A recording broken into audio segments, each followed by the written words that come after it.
আজ থেকে বহু বছর আগে আমি আল্লাহ পাক রব্বুল কারীম দৌলত নামের একটা আল কোরআন পাঠিয়ে দিলাম। আমি আল্লাহ পাক রব্বুল কারীম আমার রাসূল পয়গম্বর মুহাম্মদ রাসূলুল্লাহ সাল্লাল্লাহু আলাইহি সাল্লামকে পাঠিয়ে দিলাম।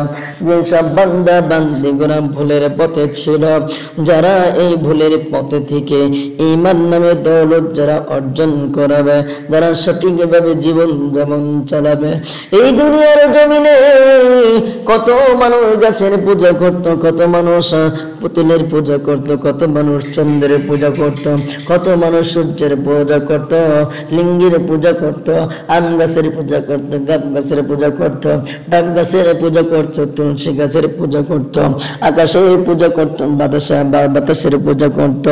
বিভিন্ন মানুষগুলা বিভিন্ন ভাবে পূজা করিয়া এই জমিনটাকে গুনাহ দিয়ে বড়পন করে ফেলল। আমি আল্লাহ পাক রব্বুল কারীম গুনাহ করে আমি আল্লাহ পাক রব্বুল কারীম ঘোষণা করে দিলাম, যদি কোনো ব্যক্তি যদি সব পাপিষ্ঠ কাজ থেকে দূরে সরে আমার ঈমানকে গ্রহণ করে, কালেমাকে গ্রহণ করে, আর ইবাদত বন্দেগী করে, আমার সঠিক পথ সন্ধান ভাবে নেয়, আমার পথে সঠিকভাবে চলে, আমি আল্লাহ পাক রব্বুল কারীম ঘোষণা দিয়ে দিলাম ১,০০০ বছর আমি আল্লাহ এই কোরআনকে নাযিল করে দিলাম। এই কোরআনের ভিতরে তো ঘোষণা করে দিলাম, ইন্নাল্লাযীনা আমানু ওয়া আমিলুস সালিহাতি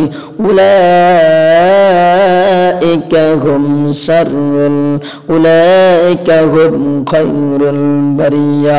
আমি আল্লাহ রব্বুল কারীম ১,০০০ বছর এখন ঘোষণা করে দিলাম, যারা ঈমান আনার পরে সৎ কাজ করবে, আমি আল্লাহ ঘোষণা করে দিলাম এরাই সৃষ্টির সেরা, এরাই সৃষ্টির সেরা। সুবহানাল্লাহ।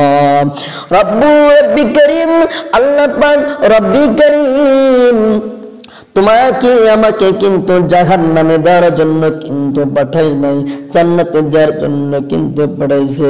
আমাকে আপনাকে রূহের জগৎ থেকে বলা হয়েছিল, ও বান্দা বান্দিরা, দুনিয়ার জমিন থেকে তোমরা ঈমান নামের দৌলত নিয়ে কবরে আসবা, কবরে আসা সঠিক প্রশ্নের উত্তর দিতে পারবা, কবর থেকে হাসর ময়দানে যেদিন উঠাবা সঠিক উত্তর দিতে পারবা। আমি আল্লাহ পাক রব্বুল কারীম ঘোষণা করে দিলাম, যারা পরিমাণ যদি কোন ব্যক্তি যদি নেকামল নিয়ে যদি হাসরের ময়দানে উঠতে পারে, আমি আল্লাহ রব্বুল কারীম ঘোষণা করে দিলাম এই দুনিয়ার 10 দুনিয়ার সমান তোমাকে একটা বান্দা জান্নাত দেব। সুবহানাল্লাহ। জোরে জোরে বলা কি যাবে না? সুবহানাল্লাহ।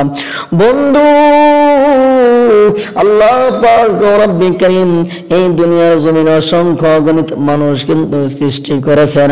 খ্রিস্টান, হিন্দু, বৌদ্ধ, ইহুদি, নাসারা, মুসলমান সবারই কিন্তু ব্রেন আছে, কোন পথটা সঠিক কোন পথটা বেসঠিক এটাই কিন্তু সবাই জানে।